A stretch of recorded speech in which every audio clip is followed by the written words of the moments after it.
Hello, everyone, and welcome to another episode of our Tech Podcast. Many organizations are excited about building agents that can automate work, answer questions, interact with business systems, and improve the productivity. But alongside innovation comes an equally important conversation about security, governance, and controls. Today, we will have both the perspectives discussed. Myself, Ram, covering Copilot security, governance, and controls. I have Soumya alongside with me to discuss about the agent developments. Really excited to have this conversation with you and explore the worlds of agents with you, Soumya. Over to you. Thank you, Ram. Thank you for having me. Hi, everyone. So I'm Soumya. I spend most of my time actually building these agents using Copilot Studio and some with Power Automate flows and taking them all the way to deployment. So most of our clients that I work with are these large pharma clients, and the agents are usually solving some real department level or sometimes team and org level problems. So we are talking about real deployments and not demo with this conversation. What I wanted to walk you through was how we actually decide on what to build and where, and also take like a real example for it. Yeah. Thanks, Soumya. Good to have you again. As we talked about the agent builds, right? I think the first thing which touch upon is the agent designing. So when you're designing an agent, like how do you decide what should live in prompts versus what should be implemented as an action, workflows, or integrations? Right. So focusing more on the design, firstly, we dissect it into three different sections. Section one is the conversation design, wherein we talk about what will go in topics versus what will the model orchestrate or the agent orchestrate by itself. So for predictable paths, we keep it deterministic with some topics, so it behaves the same way every time because we know there's a fixed path to it. And where we need some flexibility, we let the generative orchestration handle it. So it's a balance. The order is not important. It is a balance between what is deterministic versus what is not. That's one. Second is knowledge. So there we ground the agent on client's own data, so that it's answering from their own content and not making things up. We generally also, there is something called as classic orchestration, which takes the entire web to fetch answers, which we generally turn off. And these sources would ideally the sources that we are grounded on our SharePoint and Dataverse. And third is basically where you can extend the capabilities of the current agent, and that is using connectors and actions. So you can have an agent that only answers questions, which is useful, but the real value nowadays is in agents that take some actions, that do things in for you with your natural language instructions. So that is the third part where we come in for connectors and actions. So these are the three different components of designing it end to end, and what to give to agent orchestration versus what to be deterministic. That's good. That's a good takeaway too, and it's good to see that how you break it down into multiple parts so that it's easy for everyone to understand that. Yeah. The other challenge which most of the organizations would face is the agent framework selection, right? Because there are so many options available today. So how do you decide between which solution sits on your agent builder, Studio, Power Platform, and also you have Azure AI Foundry coming up. So how does that work? Yeah, great question. And I think these are the conversations we have very normally with clients as well. And the number one thumb rule that we have is to never start with tech. So we will never start a project saying, let's build this in Copilot Studio. We always start with what the use case is, what is the problem statement, what is the actual issue that they are facing, and what is the business need exactly. So again, we have three different questions that we like for the end user to answer for us to short it down to one single tech. So one would be, what is the output that they need? Is it in a chat? Is it in form of a file? Is it in form of an email, etc.? Two is, what data does it run on? What is the grounding data? And three is, what is the end user, the audience? So that defines the scale of the agent as well. So once we have these three questions, we can understand more about what kind of platform we are picking, right? So if it's more of a conversational agent which is grounded in client's own data, which is what I generally build, that's usually on Copilot Studio. If it is some heavy custom orchestration or like a more complex model setup, then we lean a little bit towards Foundry, Azure Foundry, and again, broad automations across systems, wherein So a lot of times we see that the clients do not understand the difference between an agent and an automation, which is also like a key factor of where we will land up in. So in a lot of cases, the end user wants to have an agent, and we end up just solving the problem with an automation, which is a power automate flow. So yeah, that is, so we focus a lot on the problem that we are solving, and then we dissect into what is the platform that we'll build it on. Yeah, I think you definitely touched upon something as we quite often see in enterprises today, right? Like not every problem has to be an agentic solution, right? So there could be different ways of getting that sorted. And since we touched upon connecting to multiple systems, so I would like to understand understand your views on the data strategy, right? Like how do you determine which data sources an agent should use? And what challenges do you usually face when connecting to multiple systems? Yeah, great question. I think just taking a step back, Copilot Studio is a low code platform. We do not have any coding involved in this entire process. The entire design is a drag and drop functionality. And since it is that, it comes with its own limitations. So by the creation of the platform, they provide us with a list of things that they can and cannot do. And again, we can enhance accuracies in some forms and manners, but innately we divide it into two kinds of data: structured and unstructured. Unstructured, particularly text data, which is .txt file, word file, powerpoint, etc. These work really well with Copilot Studio. The ingestion is quite accurate, and most of the questions that you'll be asking, which will be grounded on the data that is present in these kind of files, will be answered very accurately with very minimum configuration required. Directly adding it to knowledge and starting with the conversation. That is how seamless it is. Having said that, we have some sort of data which is structured data, generally sitting in tables or videos, formats, music, images. These are a little bit more complex to ingest, to chunk, to tokenize, which is why the ingestion of these kind of data is relatively difficult for Copilot Studio to handle. Now, since we have these limitations with us, and we've been working on this, I have been working on this for a while now. We have a couple of things we can do to make workarounds around these limitations. One of them being, if there's a data which is present in an Excel, we generally have a best practice to transfer it to a Dataverse table. In which case, since it is Dataverse, it is the grounding database of Copilot Studio, and then the chunking improves drastically. That's one way of looking at it. The other is that a lot of times fetching records is an issue for the native connectors of Copilot Studio.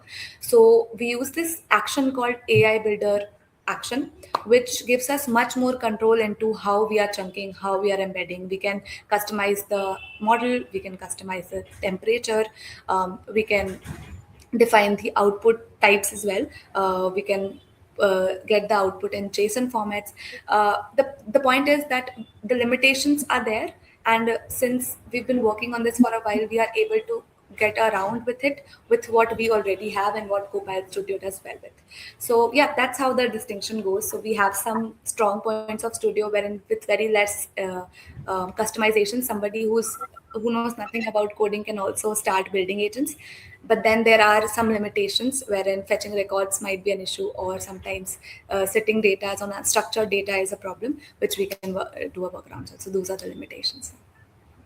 That's good to know. I think again, something which I've seen with users, right? Like as soon as they get access to an agent builder, they jump on it and then they start creating it. But only when it comes to integration with multiple systems or bringing in data from multiple places or multi orchestration is where they struggle. So good to know that perspective as well. Yeah, in terms of like, I would like to understand from a real world scenario, right? Like, can you share a real world agent use case that you have built, and more importantly, what are the most unexpected challenges you faced during that?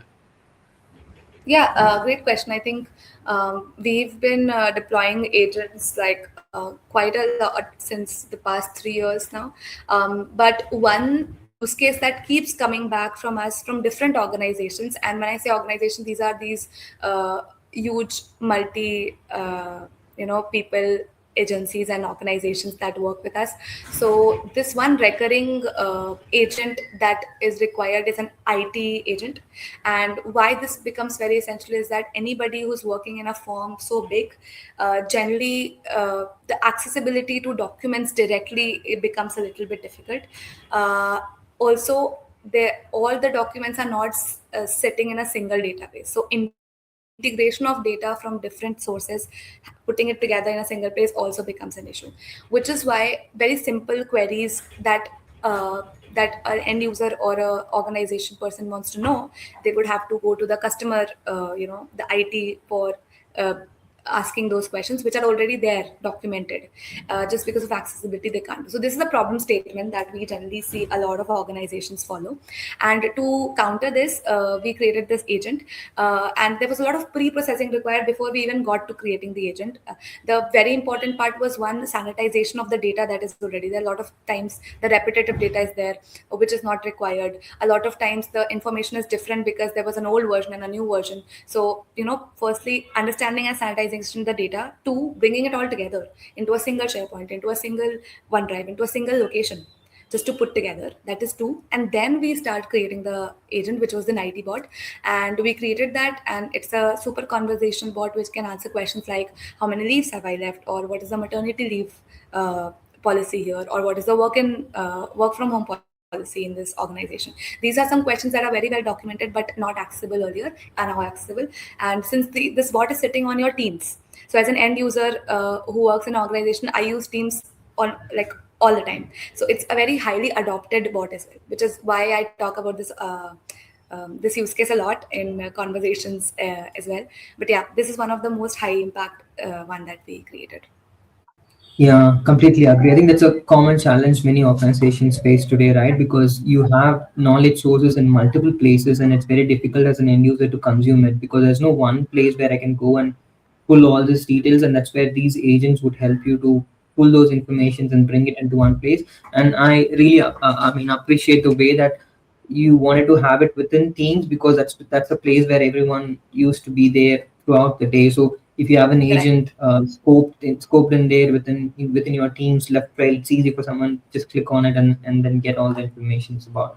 Great to know about that. So Yeah. just a continuation of what we talked about in terms of your use cases. So when you use connectors as actions, right, are you mostly on standard connectors or building custom ones that what drives that, like what drives that discussion? Right. So when we talk about connectors and action, again, of course, we are focusing on what problem we are solving and what is the exact need. But Copilot Studio actually offers a lot of native connectors itself. Like earlier, this was uh, very concise to only the Microsoft ecosystem. Connectors, but now connectors like Databricks connectors, we see ServiceNow connectors. So a lot of more connectors are now natively available with Copilot Studio, wherein the simple configuration like any other API is to just put a token, put an ID, and then you're good to go. So you can get it connected. So the decision making comes in where we first focus on, can we achieve this with the native connectors? That is how we start approaching this, because those connectors are seamless. The maintenance is mostly on Studio, so it is not directly an add-on task for us before we go to a third-party one. Again, now calling these agents is also like another topic wherein we can either call it directly from agents, or we can have a Power Automate flow which calls it on regular basis and then get the data back into the Studio. So the decision making mostly, again, one is it solving the problem, two, can we achieve it with custom connect with native connectors, and if those two are answered and we are not able to achieve that, then we go for custom connectors, wherein we use graph connectors to create connectors from scratch, deploy them on the Microsoft Admin Center, and then start using it with new chunking and yeah, indexing. Absolutely, that's great to know. And what I particularly like about this conversation is not about technology for technology's sake. It's about solving real business problems that and Yes. delivering measurable values, which you are bringing into the table. One final question before we move on is that if you could give one piece of advice to someone about to build their first Copilot agent tomorrow, Yeah. right? What would that be? Yeah, great question. I think I touched upon it a little bit before, but that's something that I also use it till this day. Is always focus on the problem and not on the tech.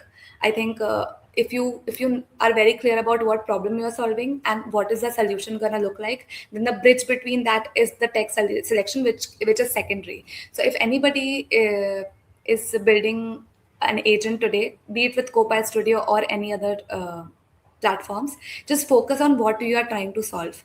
And there's another perspective of it is understanding from the end user or the adoption perspective and not from the developer point of view. A lot of times as developers we cannot see beyond a single perspective because we see it from a tech standpoint. So I think another another piece that I would want the person who's building this agents is to focus on: is this adoptable? Is this something that people will use? Is this easy to use? Is it something that is adding value? Is there something else that is adding value, the same value? Then do I really need to solve this problem again? Or can I solve it better? So again, a lot of focus more on what you are building than how you are building. I think Studio is a fairly easy tool to catch up to, and there are a lot of resources to learn the tool. But what you cannot learn is problem solving. So that is what I would like people to focus on, and that's something that we also do while having conversations with these tech giants and pharma giants. We always focus on what we are solving first, because tech can be figured out, but if the end user is not using it and the adoption is not there, then it is like the effort is all wasted. So yeah, just focus on the problem solving, and that's going to be my major advice. Absolutely, I agree with you, right? Because until you have the proper training or an option, rather it could be a co-pilot in general, or if it is agents, right? Like it's not gonna solve its purpose. So absolutely, it has to go hand in hand to make it as a successful journey. Yeah, and I think we are already on the half point of this, and we spoke a lot about dev side, but we'd love for you to take up this conversation now and help us understand more on the governance and the compliance part of it. Yeah, over to you, Ram. Absolutely. Thank you, Soumya. One thing I've learned over a period of time is that, right, like every agent comes up with a great use case, like how you went through different use cases and what do you think from a developer's mindset. But Yeah, once an organization moves from building one or two those initial agents and into that yeah, hundreds of agents, right, the conversation naturally shifts from what can we build to how do we build and how operately this can be scaled and operated securely, right? Sometimes governance would sound boring, but it is not. So I often tell people that governance is like a traffic light, right? Like when you have one or two cars on the road, it doesn't need a traffic light or a signal. But once you have thousands of cars, right, like moving across, then you realize the importance of a traffic light or a signal. So the same applies to the agents too. So the common ground which we always talk about is, right, like ask three questions before you start building an agent, right? Like yeah. what data can my agent access, and who and how we can build agents, and how do I monitor these agents. So that's really critical for any organizations to start with. I agree. I agree. And I think you touched a little bit on, can you also touch a little bit on the DLP policies? I think as a developer myself, I have had multiple conversations with the governance and the compliance team about the environment level DLP policies that are put together for, making sure that it is a controlled environment with authentications, with parent hierarchy policies, etc. So maybe anything about like DLP policies more of, and then, yeah, maybe you can talk a little Absolutely. bit. Yeah, that was a great question, right? Because people talk about the controls to have on agents, and one thing which pops up always is DLP, right? But before we Yeah. go into DLP, I think you need to prepare your environment for that. So that's where, like, I would say, like, six basic fundamentals would come into picture, because you need to create your environment. That's where the data classification comes in. So you have Yeah. to start ensuring your data is categorized based on the business sensitivity. So the foundations would be like DLP retention, and then the DSPM monitoring, right? And the second stage is where you classify the data. So you have to ensure that you classify your data based on public, internal, confidential, or if it is like highly confidential or restricted in some cases. Since you talked about pharma companies and building agents for them, there'll be a lot of this SOX, GXP data or confidential Yeah. restricted data that they don't want agents to pull in. So unless you do that classification and labeling, that's not going to solve your purpose. So the third stage is where you get into the life cycle management. So that's where the retention policies comes in, the archiving, auto deletion, and all that pieces fits in. Because You can't create an agent with the data which is unstructured or not clean. Something which you talked about in your conversation earlier, right? And you start with cleanizing your data, and then you build the agent so that you get the right outputs. The next one is more about the compliance monitoring, right? Because you create an agent, and then from a developer end, you talk about adoption, training of that agent. But what happens on the back end is where the compliance monitoring comes in, right? So Yeah. the agent usage, or if is the agent using a high risk prompt, or is there any access violations happening with those agents, is where that monitoring piece comes in. The fifth part is where the DLP actually kicks in, right? So once you have the classification, labels, and data cycle management, you can create DLP policies on the back end to say, okay, if a salary information is found and an external sharing is attempted, then you can go ahead and block an action, right? And similarly, if you're using a SharePoint or a OneDrive as a data source to pull the data, and that's where you can create DLP policies to restrict certain kind of a data from being pulled into agent. It could be keywords, or it could be a specific label. So any data which is labeled as restricted, I don't want my agents to pull in, or I don't want my copilot to look into it. That's where DLP can kick in. And the recent Yeah. addition is DSPM, that would be your last stage.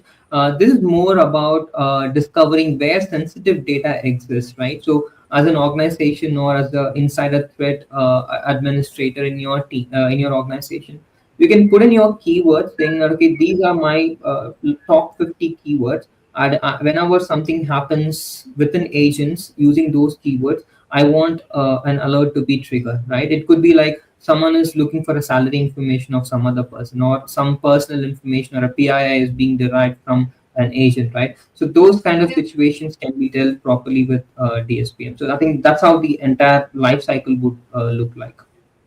Yeah, thank you for telling that. I mean, I think we only were talking about one element, but there are six different elements to look through. But yeah, Indeed. quite insightful. Can you also talk a little bit about like Purview in particular and how Purview sees the data and agent touches through like a connector and only what is in the M365 boundaries? Definitely. Yeah, I think recently, I think Microsoft has gotten a lot of these controls for agents specifically, because earlier, when you looked at users, right, like whatever controls that we had for users, the same applies for the agents as well Yeah, now, right? So as soon as you create an agent, it creates an Entra ID registration on the backend in the yeah, Entra portal, and that's where your RBAC comes in, right? Again, I'm just trying to connect the dots here. So before yeah, purview comes into picture is where the entra comes into picture, right? So the agent gets registered there, and then you can do an RBAC. For example, you can ensure that you create different environments or platforms for your developers to test or develop your agents before it goes into right, production. Similarly, you can put a conditional access policy in place so that any agent which is built in your organization shouldn't be consumed outside your organization. For example, he or she might be coming in from a different IP address which doesn't, I mean, belong to your company, or someone is using a personal laptop and trying to access an yeah, agent. So those can be blocked through the conditional access policies in Entra ID. right, Then comes Purview. That's where the classification, which we talked about, sensitivity labels, retention policies, auditing, and all that can be comprised within Purview. And then the DLP DSPM bit, which we talked about, right, where you can have that monitoring and then the controls in place. But in a one-liner, I would say Purview governance is strongest for the data inside your Microsoft 365 boundary. But when right, visibility into your external connector, like the examples which you gave in that, you have to pull data from some data sources, completely depends on what external source is integrated, like the connectors which you again talked about, like how you can scope the connectors to pull only the information that is required rather than granting like high level access to the entire application. yeah, makes sense. And I think with that, we are at time. we can maybe so I think just to conclude the conversation, and thank you so much, Ram, for the insights. I think as a developer it is really amazing to get the governance side of it, because a lot of times we are just focused on the features and we don't understand the larger scheme of things. And I also particularly resonated with the traffic rule example. That was something that always played in my mind when I developed the agents going forward. But yeah, that's, I think that's really the theme here, right? Like build and governance aren't like two separate stages per se. The best agents happen when like the person is building the agent and the person is governing are in the same conversation, the way you and I are doing right now. So yeah, with that, I think thank you so much for having me, Ram. Really appreciate this conversation. I hope it adds value to everybody who's watching. And yeah, we can maybe drop in our LinkedIn in the description so that people can connect with us. And we are both always happy to have such conversations in the future as well. Thanks, Soumya. Great conversation. See you then. Thank you, Ram. Thank you so much.